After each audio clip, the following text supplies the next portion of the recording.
રાજકોટના TRP gaming ઝોનમાં જે ઘટના બની તેમાંથી માત્ર ગુજરાતમાં જ નહીં સમગ્ર દેશમાં હાહાકાર મચી ગયો છે. તંત્ર સામે લોકોનો રોષ છે. કોની બેદરકારી છે તેના ઉપર ખૂબ જ કડક પગલાં લેવા જોઈએ તેવી વાતો છે તે થઈ રહી છે. પરંતુ સૌથી મોટી વાસ્તવિકતા એ છે, નગ્ન વાસ્તવિકતા એ છે કે સમયાંતરે આવી ઘટનાઓ બનતી રહે છે. લોકો આવતા રહે છે, અધિકારીઓ આવતા રહે છે, નેતાઓ આવતા રહે છે, ઘટના સ્થળની મુલાકાત લે છે અને કહે છે કે કોઈ પણને છોડવામાં નહીં આવે. ગઈકાલે ગૃહપ્રધાન હર્ષ સંઘવીએ કીધું કે જે મોરબી દુર્ઘટના છે તેના આરોપીઓ હજુ પણ જેલમાં જ છે.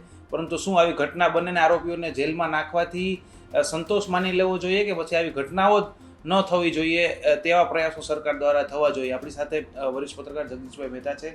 સર, ફરી એકવાર આવી ઘટના બની, સુરતની તક્ષશિલા હોય, મોરબી હોય, થોડોક સમય જાય બધું ભૂલાઈ જાય, હવે આવું નહીં થાય એવા દાવાઓ કરવામાં આવે, પરંતુ ફરી એકવાર 1-1.5 વર્ષ 2 વર્ષ થાય એટલે આવી ઘટનાઓ થાય અને એમ લોકોને હચમચાવી દે. જો આપણે લોકો એટલા હચમચી જતા આવીશું તો જેમના પરિવારનો લોકો છે એમ ભડથું થઈ ગયા, ઓળખવા મુશ્કેલ થઈ ગયા છે, એમની શું હાલત હશે? સર, જ્યાં સુધી માનવતાનો સ્ટોક ખલાસ થઈ ગયો એવું ન કહેવું પડે એટલી હદે સરકાર નિષ્ઠુર જ્યાં સુધી થઈ જાય ત્યાં આવી જ હારાકીરી થવાની. આ સરકારે કોઈ પણ દુર્ઘટના કે કરુણાંતિકામાંથી ક્યારેય બોધપાઠ લીધો નથી, પરંતુ લીપાપોથી જ કરી છે. બને ત્યાં સુધી આ જેટલા કોન્ટ્રાક્ટ ને જે કંઈ દુર્ઘટનાઓ બની છે તમે જુઓ, એના મૂળ જે સૂત્રધાર છે યા તો એ શાસક પક્ષની સાથે જોડાયેલો છે એન કેન પ્રકારેણ, અથવા તો એની પહોંચ એ પ્રકારે છે કે તંત્ર એની અંડરમાં હોય. જયસુખભાઈ જેમ કે ભારતીય જનતા પાર્ટી સાથે જોડાયેલા નથી, કોણ? મોરબીના ઝુલતાપુર વાળા, પણ એનો દબદબો ને રસૂલ એવી છે, એનો રૂતબો એવો છે કે તંત્રવાહકો ત્યાં આપણી ભાષામાં કહીએ તો ઘોડી વળી જાય. તો સવાલ એ છે, અત્યારે રાજ્ય સરકાર પાસે રાક્ષસી બહુમતી છે, પ્રચંડની રાક્ષસી. કારણ કે તાકાત જો સદગુણમાં વપરાતી હોય તો રામ મર્યાદા પુરુષોત્તમ સારા તાકાતવાર કહેવાય. એ જ તાકાત એનાથી બમણી હતી રાવણ પાસે હતી, પણ એ રાક્ષસી બ્રાહ્મણી કહેવાય, એની શક્તિ ગણાય. કારણ કે કોકની સત્યાનાશ કરવામાં જ ઉપયોગમાં આવતી હોય છે. અત્યારે જે બહુમતી છે એ રાક્ષસી છે. જો આ બહુમતી પુણ્યશાળી લોકોની પાસે હોત તો આના જેવું કોઈ ઉત્તમ શાસન આપી ન શકે.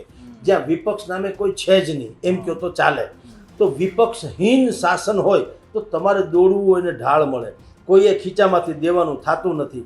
કાયદા કાનૂનનું શાસન તમે સ્થાપી અને એવું મોડેલ સ્ટેટ તમે કહો કે ગુજરાતની 6.5 કરોડની જનતા તમારી બ્રાન્ડ એમ્બેસેડર બને, તમારે ગીત ગાવાની જરૂર ન પડે. પણ કમનસીબી છે કે વિપક્ષના જેને કે નહિવત એવા પ્રભાવને કારણે અને નિર્વિકલ્પે ગુજરાતની પ્રજા આ સરકારને વેંઢારી રહી છે, સહન કરી રહી છે. આ સરકારની બહુ મોટી જે ખામી છે એ શું છે કે એક તો જેટલા મંત્રીઓ છે એની પાસે પોતીક્યું કોઈ કૌવત નથી. આ બધાય નરેન્દ્ર મોદી નામની કામધેનુ ગાયના પૂંછડે વેતરણી તરનારી પ્રજા છે. ઓજસ પોતીક્યું કાંઈ નથી. એ છે ને બીજાની અર્થછાયામાં જીવનારા છે. નરેન્દ્ર મોદી નામનું આપણી પરિબળ ન હોય તો આને કોઈ પટાવાળામાં ન રાખે એવી પરિસ્થિતિ એની થાય એમ છે. તો સવાલ એ છે, અને એ એટલા માટે કહેવું પડે, કોઈ પોસ્ટ કે કોઈ કોમ કે કોઈ વર્ગ કોઈ નાનું મોટું ભલે નથી હોતું, પણ તમે મને આગળ કહેશો, હા ગુજરાતમાં જેટલા મંત્રીઓ અત્યારે પ્રધાનમંત્રીમાં મંત્રીમંડળમાં છે, તમે 6થા મંત્રીનું નામ આપી દો, 4થા મંત્રીનું નામ આપી દો, કોઈને ખબર નહીં પડે. મીડિયામાં બાઇટો આપે છે ને લોકો, બિલકુલ. જે લોકો 2-3 ગણ્યા ગાંઠા લોકોને ફરજિયાત માણસો ઓળખી અને બાદ કરતા આખું મંત્રીમંડળમાં કોણ છે એ કોઈને ખબર નથી, તો એ શું કરતા એ ક્યાંથી ખબર પડે? એનો અર્થ એમ છે કે આ સરકાર જે છે એલિયન્સ જેવી કે રોબોટ્સ જેવી કે કઠપુતળી જેવી છે. આ સરકાર જેવું છે જ નહીં, રામ ભરોસે બધું ચાલી રહ્યું છે. તમને સુરતની તક્ષશિલાનો ઘટના તમે કહો, અમદાવાદનું મોલ બળી ગયો તો એ ઘટના તમે કહો, વડોદરામાં હોળીકાંડ જે થયો એ તમે જુઓ, અહીંયા રાજકોટમાં શિવાનંદ હોસ્પિટલ કોરોના વખતે દર્દીઓ નવજીવન મેળવવા માટે તેને બેડ ઉપર આવ્યા હતા, એ જ જીવતી ચિત્તાની જેમ ન્યાનિયા સળગી ગયા. તમે કલ્પના તો કરો કેવી હારાકીરી મચતી હોય. અને એ બધી જ ઘટનાઓમાં આજ સુધીમાં એક જ ઘીસીપીટી કેસેટ વગાડવામાં આવે છે, ગૃહમંત્રી હોય યા મુખ્યમંત્રી હોય. જે ફેનિલ કરીને છોકરાએ જે ગળું કાપી નાખ્યું હતું એટલે છોકરીનું એક તરફી રેશમાનો તો ગ્રીષ્માનો, તો ત્યારથી માંડીને આજ પર્યંત 4-5-6 વાક્યો જે છે એ એમનેમ પરમેનન્ટ સાંભળવામાં આવે છે. શું? નંબર 1 કે કોઈ ચમરબંધી હશે ને છોડવામાં નહીં આવે. નંબર 2 કે ભાઈ કડકમાં કડક કાર્યવાહી કરવામાં આવશે. નંબર 3 અત્યંત શોર્ટ ટાઈમમાં ચાર્જશીટ ફ્રેમ કરવામાં આવશે. નંબર 4 કે ફાસ્ટ ટ્રેક કોર્ટમાં આ કેસ ચલાવવામાં આવશે. અને 5 આ સહાય આપી દેવાની. આ 5 જે તત્વો જે છે, 5 સૂત્રો જે છે એ સરકારે કંઠસ્થ કરી લીધા છે. માત્ર હાદસાની રાહ જુએ છે. કયા હાદસો થાય ત્યારે વળી પાછી આ કેસેટ તમે મૂકી દો તો મંત્રીને તમે મૌન રખાવો ને તોય ચાલે. મંત્રીને ખાલી બેસાડી રાખો અને કોઈ પણ ઘટના પછી આ કેસેટ વગાડો એટલે કહેવાનું કે તમે બોલો છો તો કે હા. આટલી નિષ્ઠુર સરકાર થઈ ગઈ છે. ખબર નહીં કેમ, કારણ કે જે લોકો આટલું જો પ્રચંડ તમને બહુમતી આ પ્રજા આપતી હોય તો એનો વાંક છે. ગુજરાતમાં રહેવું એ સામાન્ય માણસોનો વાંક છે. ગરીબ હોવું એ ભોળા અને નિર્દોષ લોકોનો વાંક છે. તમને 5-5 વખત 3-3 4-4 વખત સત્તા ઉપર બિરાજવા એ અમારો વાંક છે. વિપક્ષ નથી એટલે તમારે બેફામ થઈ જવું અને અમારે સહન કરવું એ અમારો વાંક છે. ભલા માણસ, તમને આટલા લોકો ચાહે છે. તમારે તંત્રવાહકો પાસેથી કામ લેવાનું છે. તમારે સ્વયં તો કશું કરવાનું નથી. રાજકોટમાં ગઈકાલે જે ટીઆરપી ઝોનની ઘટના બની, ડેથ ઝોન થઈ ગયું, 28 જણા ઓફિશિયલ અત્યારે આંકડો બોલે છે. ભગવાન કરે ને એટલું રે એ કંઈ વધે નહીં, કારણ કે એક મૃત્યુ હોય કે 28 હોય, મૃત્યુ હોતા હે. કારણ કે એ મૃત્યુ નથી, હત્યા છે. મૃત્યુ તો નૈસર્ગિક થાય તો, ભૂકંપ હોય તો આપણે કહીએ કુદરતનો કહેર, પણ આ ભૂકંપ નથી, આ તમે નોતરેલી તબાહી છે. કઈ રીતે? જેટલા એમાં ઇન્વોલ્વ જે ગવર્મેન્ટ એજન્સીસ છે એ બધાએ પોતાની ફરજને આગમાં હોમી દીધી, ભ્રષ્ટાચારની આગમાં ભસ્મીભૂત કરી દીધી. બધાએ નિષ્ઠા, ફરજ, જે એને કહેવાય નૈતિકતા, આ બધું જ ને એણે સળગાવી માર્યું. અને નેરા સ્વાર્થ, સંબંધ અને એક પ્રકારની ફેવર, પછી કોઈ પણ કારણોસર હોય એ ફેવર એણે કરેક રાખી. અને અંતે આપણે બધાય જેમ અત્યારે આખા રાજકોટમાં ઘેર કાણે મંડાણી હોય એવી સ્થિતિનું સર્જન થયું છે. એટલે આ અત્યારે તમે કહો તો નથી આ અકસ્માત કે નથી આ બીજી કોઈ, આ તો હાદસાય નથી, આ માનવ સંહારે છે કાયદેસરનો. અને આમ ગણો તો આ બહુ મોટું પાપ છે તંત્ર. સર, વિધાનસભા ચૂંટણી પહેલા 2022ની વિધાનસભા ચૂંટણીની જસ્ટ પહેલા મોરબી કાંડ થયો હતો, 140 જેટલા લોકો મરી ગયા હતા. તો પણ તેમાં સર લોકો, ગુજરાતના લોકોએ 156 સીટો આપી. એટલે આ સરકારને ક્યાંક એવું થઈ ગયું છે સાહેબ કે કાંઈ પણ થાય લોકો તો આપને જીતાડવાના જ છે, આપણે ભલે જેમ હાલતું એમ હાલે. જુઓ, એક શબ્દ છે ઓર્ગેનાઇઝ ક્રાઇમ. આપણે હંમેશા ક્રાઇમમાં કહ્યું કે એટલે ગઠબંધન વાળું આ અપરાધી, એટલે ટોળકી રચીને જે અપરાધ કરવો તે અપરાધ માટે જ રચાતી ટોળકી, એમ સુગ્રંથિત. એમ ઓર્ગેનાઇઝ ક્રાઇમ છે, એમાં ઓર્ગેનાઇઝ ગવર્મેન્ટ છે, ઓર્ગેનાઇઝ પક્ષ છે, ઓર્ગેનાઇઝ લોકશાહી છે. આ સરકારમાં અત્યારે શું પરિસ્થિતિ થઈ છે? ગુજરાતની 6.5 કરોડની જનતા છે, એમાંથી 2.10 કરોડ ભારતીય જનતા પાર્ટીના કાયદેસરના સ્લીપવાળા સદસ્યો છે. અને 75 lakhs 75 લાખ એના તથાકથિત પેજ પ્રમુખ છે. એટલે 2.10 અને 75 બીજા 2.85. આમ જુઓ તો 6.5 કરોડની જનતામાં જ્યાં 4.5 કરોડ જેટલા લોકો મતદારો છે, એમાં 3 કરોડ તો ભારતીય જનતા પાર્ટી સાથે સીધી રીતે સંકળાયેલા છે. હવે એ તો સપનામાં કોઈને બીજાને મત ન આપે, સમજી લો. હવે 3 કરોડ મત જેની પાસે પડ્યા હોય તો બાકી બધા 1 કરોડ તો બધાને ખબર છે 2 પક્ષ બાદ છે, કંઈ મેળ પડશે જ નહીં. એટલે આને એટલે હું કહું છું કે આ રાક્ષસી બહુમતી છે ને એ આ લોકોને બહેકાવી રહી છે અને સત્યાનાશ તરફ નોતરી રહી છે. કારણ શું છે કે જે ફળ આવે ને આંબામાં કેરી આવે તો આંબો ઝૂકે. એમ સારા માણસ જો બહુ વિદ્વાન હોય ને એ અત્યંત સરળ હશે. વિદ્વાનની વ્યાખ્યા જે કે એની અત્યંત સરળતા, બાળક જેવી સાહજિકતા હોય એને વિદ્વાન કહેવામાં આવે. અત્યંત શ્રેષ્ઠ શાસક કોને કહેવાય કે બધા જમાં એનું ઇન્વોલ્વમેન્ટ દેખાય છતાં એમ કહે છે કે હું તો કેવળ નિમિત્ત છું. એની હાજરી માત્રથી એક ફેર પડવા માંડે. તમે એને ઓરા કહેવાય. મંદિરમાં ક્યાંય બોર્ડ માર્યું હોય કે ન માર્યું હોય, તમે હું ચપ્પલ પહેરીને નહીં ધસી જઈએ, એ ઓરા કહેવાય. ભગવાન કહેતો તો છે નહીં કે તમે ચપ્પલ પહેરીને શું કામ આવ્યા. એક અગરબત્તી પ્રગટાવો એનો ઓરા છે, આખા પંથકમાં ખબર પડી જાય કાંઈક સુગંધિત વાતાવરણ થઈ રહ્યું છે. આને ઓરા કહેવાય. એમ રાજકારણીઓમાં એટલે કે શાસક એવો હોવો જોઈએ કે એનો એક ઓરા હોવો જોઈએ કે ભાઈ કોઈ વસ્તુ ખોટી નહીં ચાલે, અથવા તો અમુક પ્રકારનું સરકાર જે ઈચ્છે છે એવું નહીં થાય તો પણ નહીં ચાલે. જેમ કે નરેન્દ્ર મોદી, એ રાઈટ ઓર રોંગ એ પછીની ઘટના છે, પણ એનું ધાર્યું તો કમસે કમ થાય છે. આ જ અધિકારી વર્ગ છે ને કે જે તમે ને હું નરેન્દ્ર મોદી જે કંઈ કરે છે એને કદાચ સાચું કે ખોટું જે માનતા હોય તે, પણ નરેન્દ્ર મોદી જે ઈચ્છે છે એને કોઈ ઇનકાર કરી શકે એવો કોઈ અધિકારી તમે મેં સાંભળ્યો છે ખરો કે સાહેબ તમારા કટઆઉટ જે છે એ તમે મૂકો એ વ્યાજબી નથી, 8-10 કરોડ રૂપિયાનો ડોમ બરાબર બનાવો એ વ્યાજબી નથી, સોફા સેટ ગોઠવી દો, કાજુ બદામ ગોઠવી દો એ પણ બરાબર નથી, ખર્ચો ખરાબ છે. તમે જે રૂટમાં શોભાયાત્રા કે તમારું જેને રોડ શો કહો છો એ કરો છો, બંને તરફ બેરિકેડ્સ રાખો છો, કલાકો સુધી લોકોનો જામ થઈ જાય છે, લોકોને હાડમારી થાય છે. કોઈ કેનાર છે? રાજાને ગમે તે રાણી, નરેન્દ્ર મોદીને ગમે એ વ્યવસ્થા કરી લે છે. એને કહેવાય ઓરા. ભલે મેં કીધું આપણી દ્રષ્ટિએ આ બધું ખોટું જ છે, ખરાબ છે, ન હોવું જોઈએ, અતિરેક છે, પણ છે તો છે. પણ એનો ઓરા એવો છે કોઈ ના પાડી શકતો નથી. હવે અહીં ગુજરાતમાં તો આપણે નરેન્દ્રભાઈ છે, ભૂપેન્દ્રભાઈ, તો બધા ભોળા બાબા કે છે, એક પણ બાઇટ હજી સુધી નથી એમની આવતી, કશું જ નથી. એ પ્રોટોકોલ પ્રમાણે અત્યારે આવીને આટા મારી ગયા. મેં ગઈકાલે જ બધી ચેનલ્સમાં કીધું હતું કે એ કોઈની પાસે તમારે આવા ભૂંગળા લઈને જવાની જરૂર નથી એની બાઇટ લેવા. શું બોલવાનું છે લાવો અત્યારે જ તમને કહી દઉં એ શું બોલવાનું. એનાથી તૈયાર કરે છે એક લીટી એનાથી આગળ એ વધુ બોલ્યા નથી. કડકમાં કડક કાર્યવાહી થશે, ચવનબંધીને છોડાશે નહીં, તાત્કાલિક શોર્ટ ફોર્મમાં એની ચાર્જશીટ રજૂ થશે, ફાસ્ટ ટ્રેક કોર્ટમાં કેસ હાલશે, વાત પૂરી. સર, આવી ઘટનાઓ હોય છે એમાં એક વાત કોમન જોવા મળતી હોય છે, આના માલિકો હોય, એમની સાથે જોડાયેલા સંચાલકો હોય, તે ક્યાંક ને ક્યાંક રાજનૈતિક અથવા અધિકારીઓ સાથે સાંઠગાંઠ ધરાવતા હોય છે. અને આવું નીકળવાનું છે તે 100%ની વાત છે, કારણ કે જો આટલું બધું તેમને ક્યાંક ને ક્યાંક સાંઠગાંઠ ન હોય તો આવડો મોટો માછડો ઊભો કરી દેવો સાહેબ, અને એ પણ ફાયરના કોઈ સાધનો વગર, કોઈ પણ પ્રકારની વ્યવસ્થા વગર, 2000 લીટર પેટ્રોલ ને ડીઝલની આ પડ્યા હોય તોય કોઈ ફાયરના સાધનો હોય, 2 વર્ષથી આ ચાલતું હોય, અને ફાયરના સાધનોનું ઇન્સ્ટોલેશન હજી 3-4 દિવસથી જ ચાલતું હતું. આ કેટલી મોટી સાહેબ બેદરકારી કહેવાય. આ ખાસ કરીને કોર્પોરેશનના ફાયર વિભાગની અને પોલીસ તંત્રની તમામ લોકો મંજૂરી આપી દે છે અને અત્યારે એકબીજા ઉપર ખો દે છે. પોલીસ રાજુભાઈ ભાર્ગવને તો અત્યારે પ્રેસ કોન્ફરન્સ છોડીને પણ જતું રહેવું પડે.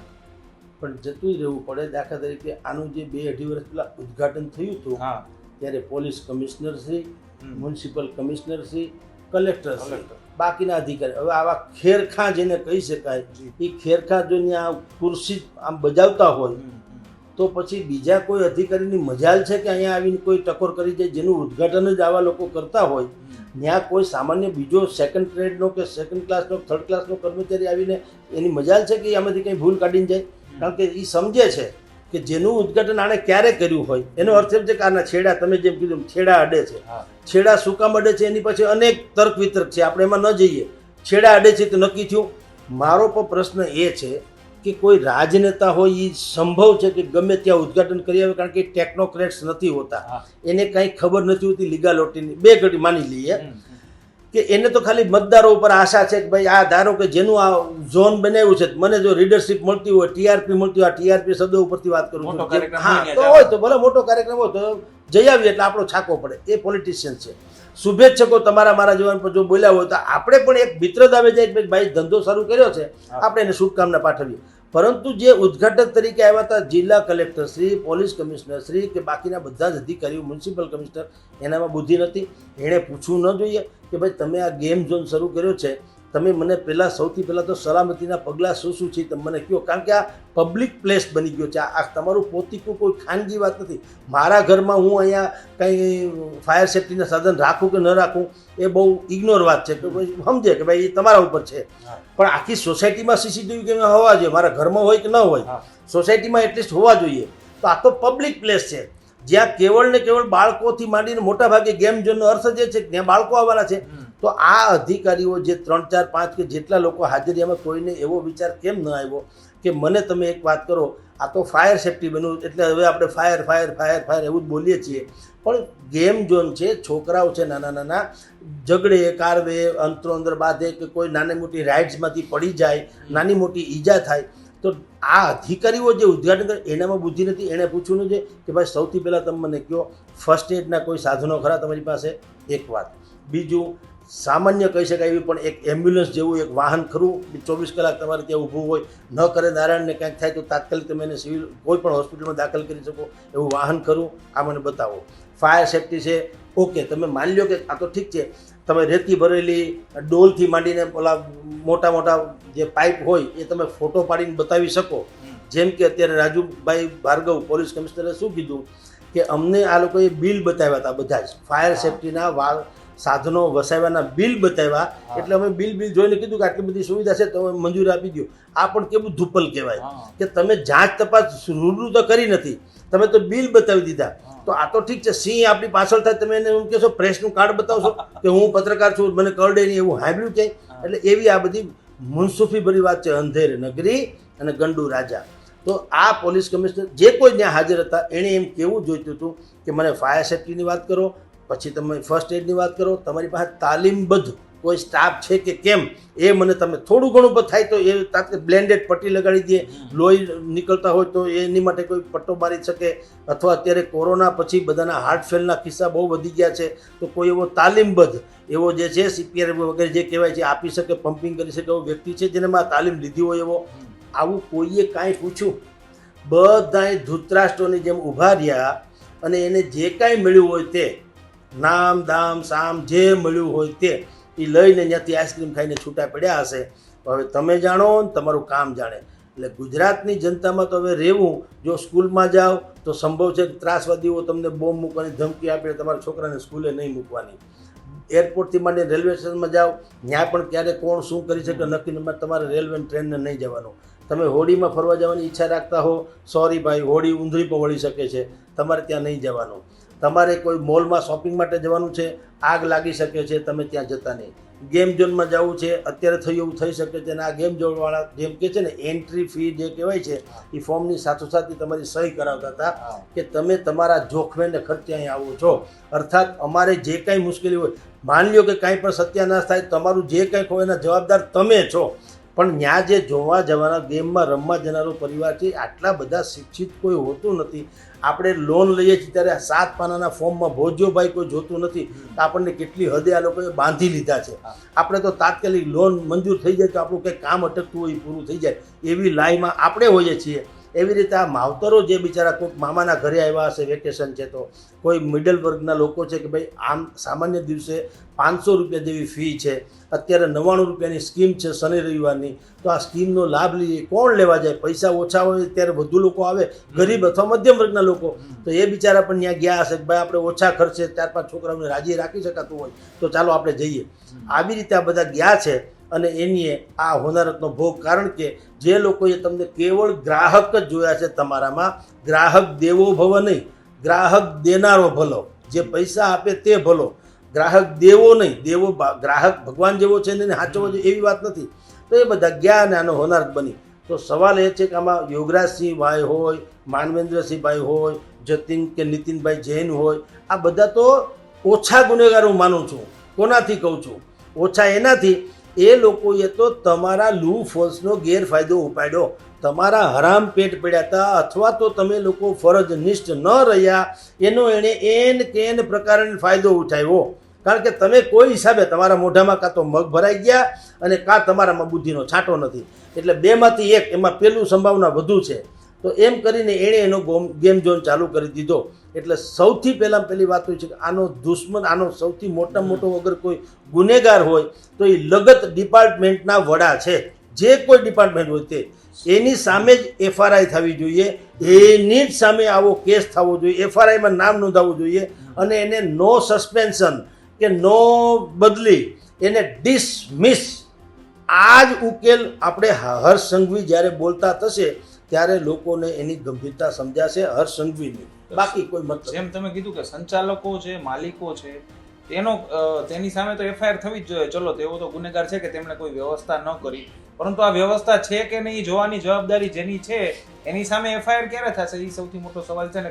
તમે કીધી એવી કાર્યવાહી થશે? કારણ કે આની પહેલા તો કોઈ થઈ નથી, હવે આમાં કંઈ થાય એવી શક્યતા લાગે? ન ભૂતો ન ભવિષ્ય, ન ભૂતકાળમાં ક્યારેય થઈ છે, ન ભવિષ્યમાં ક્યારેય થવાની. મિલી ભગત છે સાહેબ.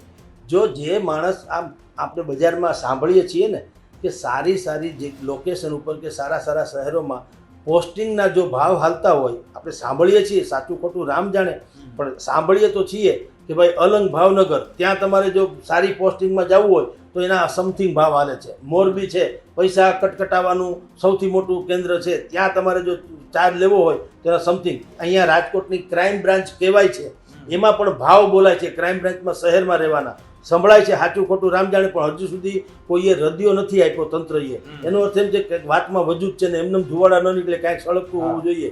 તો હવે જે લોકો પોસ્ટિંગમાં કાયદેસરના પૈસા લઈને જ પોસ્ટિંગ જેણે મેળવ્યું હોય એ શું કામ કોઈથી ફાટી પડે? એને ખબર જ છે કે મેં 25-50 લાખ રૂપિયા આપીને આ પોસ્ટ લીધી છે, એ 1.5-2 કરોડ રળવા હાટી તો લીધી છે. અને જે પેલો આમાંય મેં તમને કીધું, અત્યારે આપણે કહીએ છીએ યોગરાજસિંહ સોલંકી કે ફલાણા એ બધા ગુનેગાર, એ તો છોડો નિમિત્ત છે. ગુનેગાર તો આ પાપી લોકો છે જેણે આંખ આડા કાન કર્યા, જેણે પોતાની ફરજ ન બજાવી, કોઈ પણ ભોગે. પહેલો ગુનેગાર એ છે. એમાં ઓલા એ જ સેન્સમાં કહું તો કે જે લોકો 25-50 લાખ રૂપિયા આપીને સારી પોસ્ટ મેળવે અને પછી લાંચ રૂશ્વતમાં પકડાય, ધારો કે, તો એ લાંચ રૂશ્વતીઓ ન ગણાય. લાંચ રૂશ્વત એ કરે જેણે 25 લાખ ખાઈને એને આ પોસ્ટ આપી છે. સમજો, મેઇન તો ઓલો લાંચ્યો છે. ઓલો બનાવવા તો આવ્યો, તમને 25 લાખ ક્યારે આપ્યા હોય? 50 લાખ બનાવવાની શરત તો આપ્યા હોય, એટલે તે લાંચ અચૂક લેવાનો. તમે 25 લાખ લઈને એમ કહો છો કે જા તને 50 લાખની લાંચની છૂટ, તો જ હોય ને. કોઈ મૂર્ખ છે આવી રીતે તમને 25 લાખ આપીને અહીંયા બદલી કરાવી લઈને દેશની સેવા કરવા માંડી જાય? એવું તો કોઈ વિરલો ભાગ્ય જ જડે. તો સવાલ એ છે કે ત્યાં જ્યારે તમને મળે છે ત્યારે રૂડું લાગે છે પૈસા, તો એવું દરેકને પૈસા રૂડા લાગતા હોય. એટલે આખું અંધેર નગરી ને ગંડુ રાજા છે. પ્રજામાં જાગૃતિ આપણે કહીએ છીએ, પ્રજા તો બિચારી છે સાહેબ. કેટલીક જગ્યાએ જાગૃતિ થાય. તમારે ને મારી પાસે જેટલા ઇસ્યુઝ આવે તો દરેક વખતે બધા શું કે લોકોએ જાગૃત થવું જોઈએ. એટલે લોકો શું મરે ભલામણ? બધું જો લોકોએ જ કરો તો તમને શેના પૈસા અમે આપીએ છીએ? શેની તમે સરકાર છો? હટી જાઓ ભાઈ, ખાલી કરો આ બધા કરોડો રૂપિયાના ધામધૂમ ધુમાડા, અને પ્રજા એની રીતે જીવી લેશે. અગાઉના જમાનામાં મળતું હોય છે કે નાની ઇમારતનું તમારે ફાયર એનઓસી લેવું હોય તો ચીફ ફાયર ઓફિસર છે મહાનગરપાલિકામાં, અમુક રૂપિયા તમારે દેવા જ પડે, એટલે તાત્કાલિક મળી જાય તમારે કંઈ ઘટતું હોય તોય. અને જો રૂપિયા ન દો તો તમે બધી વસ્તુ વ્યવસ્થિત રાખી હોય તોય ફાયર એનઓસી નથી આપતા. એવા દાખલાઓ જોવા મળે છે ને એવી વાતો સાંભળવા મળતી હોય છે. અને તમે જેમ કીધું કે આ લોકોને સસ્પેન્ડ કરવા જોઈએ, પણ એને એટલે નથી સાહેબ, એવું બને કે એને એટલે નથી કરતા કે ઉપર સુધી તેનું સેટિંગ હોય છે, તે ચાલતું હોય છે ને. જો આ લોકો સામે કાર્યવાહી થાય તો એ લોકોના પણ નામ ખુલે અને આખું જે આ બધું આખું જે તંત્ર ચાલે છે, ગોઠવાયેલું છે, બધું ખુલ્લું પડી જાય. સાહેબ, રાજકોટના ધારાસભ્ય ગોવિંદભાઈ પટેલ એણે જે તે સમયે પોલીસ કમિશનરને પત્ર લખ્યો હતો બાકાયદા એના લેટરહેડ ઉપર કે તમારા ક્રાઇમ બ્રાન્ચના 100 એ અફસર જે છે એ અમારા ફલાણાભાઈ સખિયા એની પાસેથી 15 કરોડ રૂપિયાની લાંચ માગે છે. આવો પત્ર ધારાસભ્ય લેવલના માણસોએ લખ્યો અને એને સપોર્ટ કર્યો. કોણે? જે તે સમયના એક્ટિવ મિનિસ્ટર હતા અરવિંદભાઈ રૈયાણી. હવે આ બેય લખતા લખી ગયો કે જે ગણો તે મૂળ તો એના હિસાબના લોચા હતા, એ જુદી ઘટના છે, પણ રેકોર્ડ ઉપર આવેલી વાત આટલી છે. સખ્યાના નામે ચરી ખાધું, મૂળ પોતાને જે કામ હતું કરાવી લીધું. હવે આ લેટર બોમ્બ ફોડી દીધો, પછી અહીંથી બેયને ગાંધીનગરના તેડા આવ્યા, એટલે વરરાજાનો અણવર જેમ જાય હંપીને એમ ગાંધીનગર ગયા. ત્યાં જઈને ગોવિંદભાઈ આખા કાચીડાની જેમ રંગ બદલી દીધો. એણે તો એક લગ્ન પ્રસંગમાં કે હું તો લગ્ન પ્રસંગમાં હાજરી આપવા આવ્યો, પત્રકારોએ પૂછ્યું કે આ ભાઈ તમે જે લેટર બોમ્બ ફોડ્યો એનું શું છે? તો હે શું આ બધું કબૂતરોનું ઘૂ એવું એણે કરીને વાત વાળી ટોળી નાખી. જે રીતે અહીંયા ટીઆરપી ઝોનમાં રમેશભાઈ ટીલાળા વેખલાની જેમ ખી કરીને હસી પડ્યા, એવી રીતે ત્યાં ગોવિંદભાઈ પણ હસી પડેલા. વાત થઈ ગઈ પૂરી. શું કામ? અમારે અહીંથી કુકરી મારીએ, કેરમની રમત જેવું આ બધું હોય છે. મારા પૈસા આ બાજુ હલવાના છે તો મારે અહીંથી નથી લેવાના, મારે અહીંથી આમ કુકરી મારવાની છે. એ કુકરી અહીં લાગે એટલે મારા પૈસા આવી જાય. સખિયાના નામે ગોવિંદભાઈ ચરી ખાધા એટલે પોતાનો મેળ પડી ગયો. સખ્યાનું જે થયું હોય તે. હજી સુધી સખ્યાના પૈસા આવી ગયા કે નહીં ખબર નથી, ગોવિંદભાઈ ટાઢા પડી ગયા. એટલે કાલે હર્ષભાઈ એવું કીધું કે આવી ઘટનાઓ બને છે, એને કોઈને અમે છોડ્યા નથી. પહેલા જે ઘટનાઓ બની છે એ લોકો અત્યારે જેલમાં જ છે.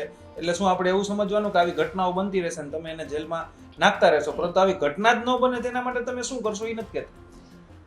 તમારો ઉપકાર ભાઈ સાહેબ, કારણ કે કોઈ દિવસ ગુનેગારને નહીતર પકડે એ અમે માનીએ છીએ કે તો રૂટીન પ્રક્રિયા છે. હું પત્રકાર છું અને હું એક છાપું બહાર પાડું છું, એ ઉપકાર ગણાતો મને ખબર નથી ઉપકાર કઈ રીતે હોઈ શકે. મારી તો ફરજ છે, પગાર લઉં છું, છાપું બહાર પાડવું જોઈએ. તમારી ફરજ છે, ઇન્ટરવ્યુ લ્યો છો, ડિબેટ કરાવો છો ને કરો છો, એ ઉપકાર હશે મને ખબર નહીં. ગૃહમંત્રી જે રીતે કહી રહ્યા છે કે અમે કોઈને છોડ્યા નથી, ભલામણ છોડ્યા હોય તો તમને તમારા મોઢું જોવા પણ ખુશી રહે. આ છોડવાના હોતાય નથી ને, તમે નહીં છોડીને ઉપકાર થોડી કરો છો. અમે એમ કહીએ છીએ ભાઈ તમે અમને છોડો તમારા પાપમાંથી. ગુજરાતની પ્રજા એમ કહે છે કે ભાઈ સાહેબ હવે અમને છોડો. શું કામ? તમે એને પકડવા, એ તો જખ મારીને પકડો જ ને, પકડવાનું તો હોય જ છે. તમે શું કરી લીધું એ મને કહો. રાતી રાણ જેવો થઈને એ ફેનિસનો ઓલી બે છોકરી હતી એનો હત્યારો પણ આજની તારીખે રાતી રાણ જેવો થઈને ફરે છે. ગુજરાત રાજ્યમાં 46 જણા એવા છે જેને ફાંસીની સજા આપવામાં આવી છે, ફાંસીની સજા. અને છેલ્લા 20-25 વર્ષથી એ બધા જેલના રોટલા તોડે છે ને મજા કરે છે. કેટલાક લોકો તો અલગ અલગ બાના સર પાછા જામીન બામીન જે એને કહેતા હોય ભાષામાં ટૂંકમાં રેઢા રખડે છે. તો સાહેબ કાયદા નામની કોઈ ચીજ છે નહીં. બધી મોટી મોટી ફાંકા ફોજદારીઓ કરે છે. અપરાધીઓ બેફામ બની ગયા છે અને ખબર છે કે બહાર એક ચિત્ર જીદું બતાવવાનું છે, અંદરનું ચિત્ર જુદું છે, એટલે આપણું કાંઈ થાય એમ નથી. જેમ કે ગઈકાલે યોગરાજસિંહ વગેરેને લઈ ગયા, એ લોકોને બાકડા ઉપર બેસાડ્યા અને બાકીના 10માંથી જે 4-6 કર્મચારીઓ હતા એને હેઠે બેહાડ્યા. શું યોગરાજસિંહ બાપુ ઉપર કંઈ શિંગડાવ્યા હતા? પણ નથી અડાય એમ. યોગરાજ બાપુ કંઈ કમ ન હોય, એના છેડાઈ દુનિયાભરમાં આપણે છાપામાં આજે વાંચ્યું છે. ગોંડલથી માંડીને રાજસ્થાન સુધી એમ કે છેડા અડે છે. રાજસ્થાનનો તો ઠીક, હવે જે હોય તે. ગોંડલ તો આપણે જાણીએ છીએ કોના છેડા અડતા હોય શું હોય. ગોંડલમાં એક ही જંગલમાં આપણે કહીએ છીએ ઈસ જંગલમાં એક ही શેર. તો એ બધું જે છે આપણે જાણીએ છીએ. જેના હોય એના, હજી ચોખવટ નથી કરી, પણ એ આપણે આખી દુનિયા જાણે છે. ગોંડલમાં બાકી કંઈ ડુંગરે કાદુ તારા ડાયરા નથી, ને આપણે જાણીએ છીએ. તો આવી બધી હાલત હોય પોલીસની પણ ઉપરથી આવતી હોય ભલામણ ગાંધીનગર વગેરેથી. તો આ સીએમએ આજ છાતી ઠોકીને કાંઈ ન કીધું કે હું તમને એમ કહી દઉં છું કે પોલીસ કમિશનરને કે કોઈના બાપની સેહ શરમ રાખ્યા વગર ભયંકરમાં ભયંકર એવી સજા તમે આપજો. આ પત્રકારો સમક્ષ હું કહું છું. અને જો સજા એવી ધડારૂપ ન મળે તો હું આ રાજીનામું આપી દઉં. કાં નથી કહેતા કોઈ ધારાસભ્ય અહીંયા જે ગોવિંદભાઈ ને દર્શનાબેન શાહ ને વગેરે આવ્યા, દર્શિતાબેન શાહ, તમે જુઓ ફોટોજેનિક આવીને મળીને હેલોઆઈ કરીને બધા પત્રકારોને બાઇટ આપીને હોય કે ટૂંકમાં અમે તમારા લોકપ્રતિનિધિ અમે આવ્યા, અમે એમ નથી કહેતા તમે બાકીનું કામ કરો. તમે ત્યાં કોથળો પાથરીને બેસી શું કામ ન ગયા કે આને જ્યાં સુધી ધડારૂપ સજા ન મળે ત્યાં સુધી હું આમે ઉપવાસ આંદોલન કરીશ? એવું કેમ ન કર્યું? રાજકોટના તમે સત્તાધીશો છો, આપણે દેશ દુનિયાની વાત જવા દો. ઈરાનના રાષ્ટ્રપતિ મરી ગયા તો આપણો ધ્વજ અડધી કાઠીએ વયો ગયો. આ બધાની જિંદગી આખી કાઠી ડૂબી ગઈ. 28 પરિવારોની જિંદગી દોજક બની ગઈ છે, નરકાકારમાં. કોકનો કુળ દીપક જે છે એ બુજાઈ ગયો છે, કોકની ચૂડલી ભાંગી ગઈ છે, કોકનો લલાટે જે હું તમને કહું શેથાનો સિંદૂર હતો એ ભૂસાઈ ગયો છે, કોકની ઘડપણની લાકડી હતી એ તૂટી ગઈ છે. કોઈ ધ્વજ અડધી પાઠ્યથી કોઈએ શોકના શબ્દો સિવાય એમ કીધું કે હું આવતીકાલે એક દિવસનો ઉપવાસ રાખીશ? કોઈ બોલ્યું? ગુજરાત સરકારે 4 લાખ, કેન્દ્ર સરકારે 2 લાખ. બધા મરદાના ભાવ નક્કી છે. તમે બસ એક સામૂહિક રીતે મરવા જોઈએ. ને આ કેવી કરુણાંતિકા છે તમને કહું. એ ક્યારે જ્યારે મોટી કોઈ હોનારત થાય જેમાં સરકારની આબરૂનું લીલામ હોય ને સરકારની ભોગ હોય ત્યારે પાછા 4 થી 10 લાખ મરે. એટલે કે ટૂંકમાં ધારો કે હું કે તમે કે કોઈ પણ ભગવાન કોઈને કાંઈ નહીં ખબર, માની લો કે આપણું મરણ એમનેમ રેઢું થાય પછી ભલે મારો વાંક ન હોય તો હું મારા મોતે મર્યો જવા દો તો મને પાવલું ન મળે. એટલે હું એટલે કે ગુજરાતનો એક નાગરિક એના પરિવાર માટે મહત્વનો નથી હોતો. એટલે સરકારની બદનામી થાય મીડિયામાં, સરકારને ન થવું જોઈએ બસ કાંઈ, તો તમને 4 લાખ મળે. તમારે જો હવે તો આ તો એવું છે, હવે આપણે જો ખરવું ને કાંઈ જો નોકરી બોકરી ન હોય ને મુશ્કેલી હોય ને તો આમ સિમ્પલી ગાડીમાં આપઘાત કરો તેમાં તમારી પર પાછો ઉલટાનો કેસ થાય કે તમે આપઘાત કર્યો એટલે તમારી પર ભલે મરી ગયા હોય તો તમારી પર કેસ થાય. હવે મરવું તો આવી રીતે, હું એમ કહું કે આવી રીતે ભગવાનને કહેજો કે મોત પણ એવું દેજો કે કમસે કમ મર્યા પછી તો આ પાપી લોકો 4 લાખ આપે. એટલે આટલી બધી કરુણતા વ્યાપી ગઈ છે. બીજી વાત કહું, 4 લાખ એટલે શું? મરદાનો ભાવ તમે 4 લાખ એટલે જે વ્યક્તિ એમાં ગુમાણા છે એ આખી જિંદગી જેટલું સરેરાશ 80-90 વર્ષની આયુષ્ય ગણો એની વેલ્યુ 4 જ લાખની છે.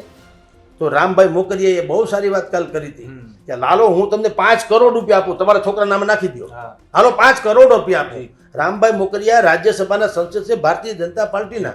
એણે કીધું કે હું 5 કરોડ રૂપિયા આપું, તમારા છોકરાને નાખી દો. સ્વીકાર્યું ખરી કે ફાયર વિભાગમાં આ બધું ચાલતું હોય? પણ બધાય સ્વીકારે છે. મને એક તો એ મોટું આશ્ચર્ય છે. તમે સ્વીકારો તો જખ મારીને સ્વીકારો છો, ખુશીથી નથી સ્વીકારતા. અમે બધા કહેતા ફરીએ, અમે આખું ગામ કહેતું ફરે છે ભલામાં. તો તમે ન સ્વીકારો તો મારીને નાખે કોક. આજે રવિવાર છે, જગદીશભાઈ સ્વીકાર્યું, બહુ વોટ નોનસેન્સ. એ તો સ્વીકારો જ નથી, ક્યાં જાઓ તમે? જગદીશભાઈ પણ સ્વીકાર્યું આજે રવિવાર છે. એવી તો વાહિયાત વાતો છે. એટલે તમે રાજ્યસભાના સભ્યો છો કે અમારી જેમ સિમ્પલ માણસ જુઓ તો તમારી કોઈ ઉપજણ નથી. ધારાસભ્યની કોઈ ઉપજણ નથી, મંત્રીની કોઈ ઉપજણ નથી, પક્ષ પ્રમુખની કોઈ ઉપજણ નથી, ગૃહમંત્રીની ઉપજણ નથી, મુખ્યમંત્રીની ઉપજણ નથી. જે કોઈ આમાં અને પાછા કે એસઆઈટી નિમો, એસઆઈટી શેની એસઆઈટી? તમે કાળા પટ્ટાવાળો શર્ટ પહેર્યો છે, ગ્રીન અને રેડ, ગ્રીન અને બ્લેક. હવે હું કહું ના એની તપાસ છે. આ તમારી સામે છે ને તપાસનો ક્યાં પ્રશ્ન છે? આટલા બધા લૂપ હોલ્સમાં એનઓસી વગર ટીઆરપી ઝોન ચાલતો હતો એ તો સનાતન સત્ય છે. બસ તો હવે કોણ ગુનેગાર છે, કોણ ક્યાં, જે હોય એમાં નક્કી જ છે. આ ફાયરનું ભાઈ કોણે સાંભળવું છે? આર્યાભાઈ મિસ્ટર ખેર છે કે મિસ્ટર ફલાણાભાઈ છે? આવો આ બાજુ આ જે ચણતર કામ થઈ ગયું છે અંદર, તો પહેલા એમ કહેવામાં આવ્યું હતું કે હંગામી ધોરણે છે. અત્યારે અંદર જોયું કન્સ્ટ્રક્શન અમે જોયું પાકું છે. માર્ગ મકાન ખાતાના અધિકારી પધારો ભાઈ, તમે બાકી એવા તમારી નજરે અમે તો છે. વાળા તો એમ કે છે કે અમને અમારી પાસે એપ્લિકેશન જ નહોતી આવી, એટલે એપ્લિકેશન આવે એનું જ જોવા જવાનું, બાકી આખા ગામમાં લોકો ગમે એ કરે એ કઈ જોવા નહીં જવાનું. એમ એ તો વાત છે સાહેબ, કહું છું ને કે એ જ બધા ગુનેગાર છે કે જે લોકોની સામે બચાવવા માટે તમે એસઆઈટી મોરબીમાં કરી હતી. તમે એસઆઈટી કઈ ઉપર બ્રહ્માંડમાંથી નથી આવતી. ના રે ના, તો ખાલી પ્રજાને બહુ ગંભીર શબ્દ લાગે. ઓહો, એસઆઈટી ની રચના કરી, જાણે એસઆઈટી એટલે એને કઈ હિંગડા હોય ને પૂછડા હોય. અરે એસઆઈટી આના બધા મળત ત્યાં છે અત્યારે, જેમ આ બધી સીઆઈડી ને બધું હાલે છે એના જેવું છે. ઈડી સીડી એ બધું છોડો યાર. આ બધું ટૂંકમાં પ્રજાને તમે સિતમ ગુજારો રહ્યા છો. વાતની એક વાત, આનો જવાબ જનતા જ બુદ્ધિપૂર્વક આપવો પડે ને. જનતા એટલે જેને અત્યારે મેરા એમની એક માનસિકતા કેળવડાવવી જોઈએ. માનસિકતા કેવી કેળવડાવવી જોઈએ કે આ પાપી લોકો, આપણને ખબર જ છે 3 દિવસ પછી 4 દિવસ પછી લોકસભાનું પરિણામ આવવાનું છે. હરામ બરોબર જો આની ક્યાંય ચર્ચા થાય તમે ભૂલી જાજો. આ જેટલા છોકરા મરી ગયા એના માવતરનું જે થવું એ થાય. અત્યારે આ તો ચૂંટણીના પરિણામ આવવાના છે, ત્યાં સુધીના ગેપમાં બીજી કોઈ ઘટના હવે ભગવાન કરે ને આવી તો ન જ બને, પણ તંત્ર એમ વિચારતું કે કોઈ મોટી ઘટના બને તો આ ઓછું થાય. જેમ કે અત્યારે હરણી કાંડ થયું, વડોદરાની ચર્ચા થાય છે નહીં, મોરબી છે ચર્ચા થાય છે નહીં, તક્ષશિલા ચર્ચા થાય છે નહીં, મોલ સળગી ગયો થાય છે ચર્ચા નહીં, રાજકોટમાં શિવાનંદ હોસ્પિટલમાં 5 જણા સળગી ચર્ચા થાય છે નહીં. ચર્ચા શું કામ નથી થતી? બીજો એવી ઘટના આવી ગઈ. એટલે આ સરકાર અત્યારે જે કંઈ આહુડા મગરના સારી રહી છે શું કામ? કે ચૂંટણીના પરિણામ 4 જૂને આવવાના છે. થોડાક દિવસ હજી કાઢવા પડે એમ છે નાઇટ વોચમેન તરીકે, વિકેટ ખેરવા વગર. એટલે બધી વાહિયાત વાતો છે સાહેબ. તંત્ર જેવી કોઈ વ્યવસ્થા નથી. યોગી આદિત્યનાથ તોળે એને ન્યાય કહેવાય. શૂટ હિમ.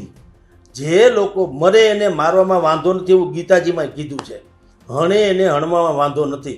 માફિયા રાજથી ધણધણતું હતું ઉત્તર ગુજરાત, એ આજે માફિયા બધા યોગીના નામથી ટાટિયા ધ્રુજે છે ને, જેલમાંથી જામીન નથી મેળવતા. તમે કલ્પના કરો, એને કહેવાય કાયદાનું શાસન, ધાક અને શાક. આપણે એમ નથી કહેતા કે બધા ધાઈ ધાઈ કરવા માંડવું જોઈએ, પણ જે લોકોએ ધાઈ ધાઈ કર્યું જ છે, જગ જાહેર છે માફિયાઓ જેણે ખૂન કર્યા છે સેંકડો, હવે એની શેની દયા હોય મને એમ કયો વિચાર કરો. એટલે એવું શાસન નથી. ન તો યોગી ક્યાં માસીન છોકરા છે? તો યોગીના બધા પ્રશંસક શું કામ છે? કારણ કે લોકોને ખબર છે કે ઓરિજિનલ ન્યાય લોકો જે માગે છે ન્યાય એ તોડી રહ્યા છે. ગુજરાતમાં એ ખામી છે. અહીંયા ખાલી લીપાપોથી થઈ રહી છે, મોટી મોટી વાતો કરવામાં આવી રહી છે.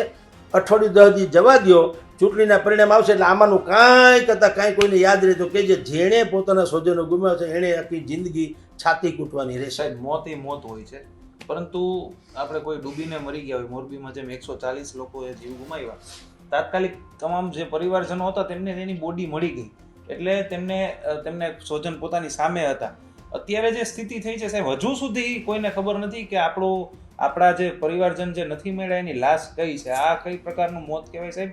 અને જ્યાં અમે વહેલા પહોંચ્યા હતા અને અમે જે ડેડ બોડીઓ સળગતી જોઈ સાહેબ, આવો ઉનાળો ને એમાં આવી આગમાં આખું શરીર તમારું જીવતા ભળતું થઈ જાય, આ કેટલું ક્રૂર મોત કહેવાય સાહેબ. આના જે ગુનેગારો છે તે ક્યાં જઈને તે કેટલું ભોગવશે? જો હવે આ કળિયુગ અત્યારે ચાલે છે, તમે જે વાત કરી નેતિ નેતિ નેતિ, હે પરમાત્મા તું કાંઈક કર, એના જેવું છે. આ ઘોર કળિયુગ છે. કળિયુગમાં ઐશ્વર્ય શક્તિની થોડીક ઓછી એની ઉપજણ રાખવામાં આવી છે. વારાફરતી વારો હોય ને, તમે ફિલ્ડિંગમાં હોય ત્યારે બેટ્સમેન સિક્સર મારી દે તો તેંડુલકરે કંઈ કરી ન હોય કારણ કે ફિલ્ડિંગમાં છે. ભલે એની પાસે સારી કોવત હોય તો પણ એનું દાવ આવે ત્યારે થાય ને. હવે તમે જે વાત કરી છે એ પ્રમાણે જો આપણે કરીએ તો આ તો દ્વાપર, કળિયુગ, સતયુગ ને ત્રેતા ને પછી આ કળિયુગ અત્યારે ચાલે છે. તો કળિયુગમાં આ તમે જાણો છો એનો અત્યારે વારો છે. એટલે તમે જેમ કહો છો એમ જો આટલા કરુણ મોત છતાંય જો રમેશભાઈ ટીલાળા ત્યાં જો ખીખીને હસી શકતા હોય તો સમજી લ્યો કે કેવા પ્રકારની સરકાર હશે. એટલે મોતનું તાંડવ અને બીજું કરુણાની ચરમસીમા તો હાસ્ય હોવું જોઈએ. આ તો અટહાસ્ય છે. તમે જો પાગલ બની જાય ફિલ્મમાં કોઈ પણ માણસ તો તમે જોજો ભયંકર દુઃખી થાય પછી એકાએક હસવા માંડે, લોકો સમજે કે આ પાગલ થઈ ગયો છે. પણ તિલાળા જેવાનું હાસ્ય છે એ રાવણનું હાસ્ય કહેવાય, અટહાસ્ય છે કે એને મેં કંઈ પડી જ નથી. એને તો આ ઘટના એક સામાન્ય એક પ્રસંગ છે જેમાં મારો ફોટો આવી ગયો, મારી બાઇટ આવી ગઈ, હું હાજર હતો, હું લોકપ્રતિનિધિ તરીકે અહીં હાજર હતો, એ મારી હાજરી પુરાઈ ગઈ, ઓલાનું જે થવું એ થાય. એટલે તમામ માવતર જેણે આવી બધી લાશો, હજી છોકરો છે છોકરી એ ખબર નથી, મારો છે કે તારો એ ખબર નથી, આટલી હદે રીંગણાના ઓળા શેકાય તેમ આ છોકરા બિચારા શેકાઈ ગયા છે. તો તમે વિચાર કરો, તેમ છતાં કોઈ પણ રાજનેતામાં એનામાં એક આમ તમે જુઓ તો આંસુ તો બહુ દૂરની વાત છે, એવા લાગણી ભીના શબ્દોય કોઈ પાસેથી આવ્યા નથી. અહીંયા સિવિલ હોસ્પિટલમાં ગઈકાલે જ્યારે એક પછી એક લાશ આવતી હતી એમ્બ્યુલન્સ વાનમાં, ત્યારે શરૂઆતમાં જુઓ તો 8-10-15 પોલીસવાળા લાકડીઓ લઈને આમથી તેમ ઊભા હતા ખાલી.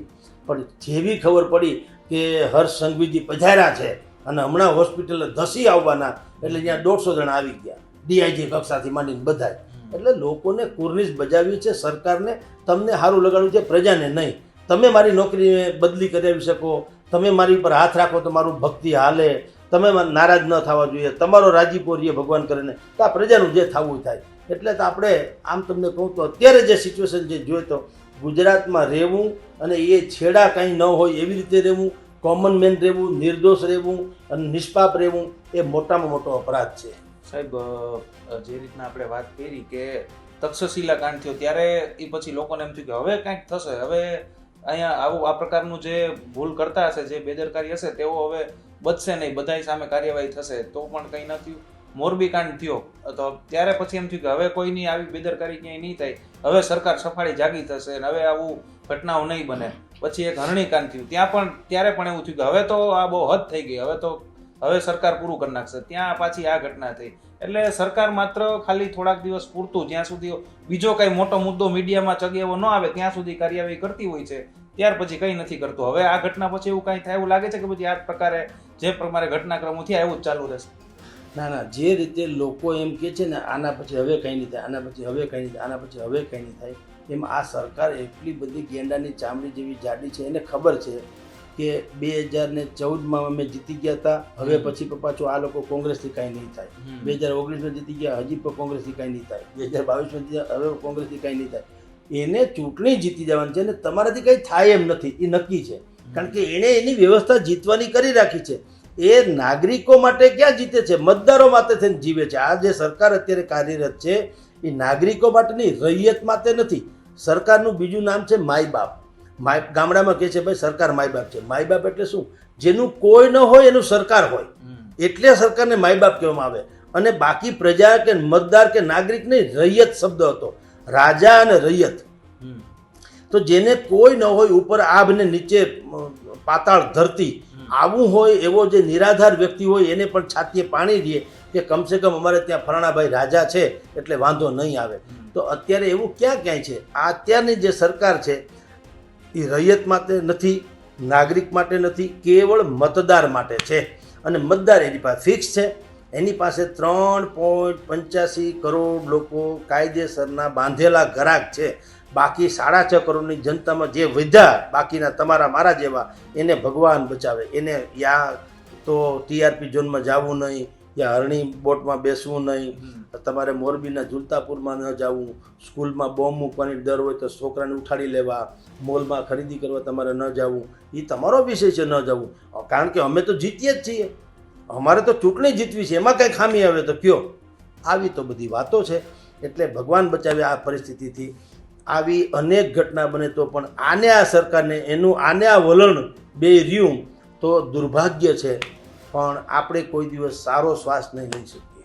આ હતા વરિષ્ઠ પત્રકાર જગદીશભાઈ મહેતા, જેમને ટીઆરપી ગેમ ઝોનની જે ઘટના બની તેના અંગે સ્પષ્ટપણે પોતાની વાતો રજૂ કરી હતી. સરકારના જે વાક છે, સરકારના જે મંત્રીઓ છે તેના અંગે પણ સ્પષ્ટ રીતે પોતાની વાત કહી હતી કે કઈ રીતનું તંત્ર છે આખું કામ કરી રહ્યું છે. અમે તો અમારી ફરજ છે તે બતાવતા રહીએ છીએ, સતત આ અહેવાલો બતાવતા રહીએ છીએ, કોની આમાં બેદરકારી છે તે પણ બતાવતા રહીએ છીએ. પરંતુ સરકાર પોતાની જવાબદારી સમજે છે કે નહીં તે જોવું ખૂબ જ મહત્વનું રહેશે. માલિકો છે ગેમ ઝોનના તેના વિરુદ્ધ 100% કાર્યવાહી થવી જ જોઈએ, પરંતુ તેમને આ બેદરકારી જેણે કરવા દીધી તેની સામે કોઈ પણ પ્રકારના પગલાં લેવાય છે કે નહીં તે જોવું ખૂબ જ મહત્વનું રહેશે ને આવનારા સમયમાં હવે કયા પ્રકારના પગલાઓ છે તે જવાબદાર અધિકારીઓ સામે લેવાય છે તે પણ જોવું ખૂબ જ મહત્વનું રહેશે. રોનક મજીઠિયા, ગુજરાત તક, રાજકોટ.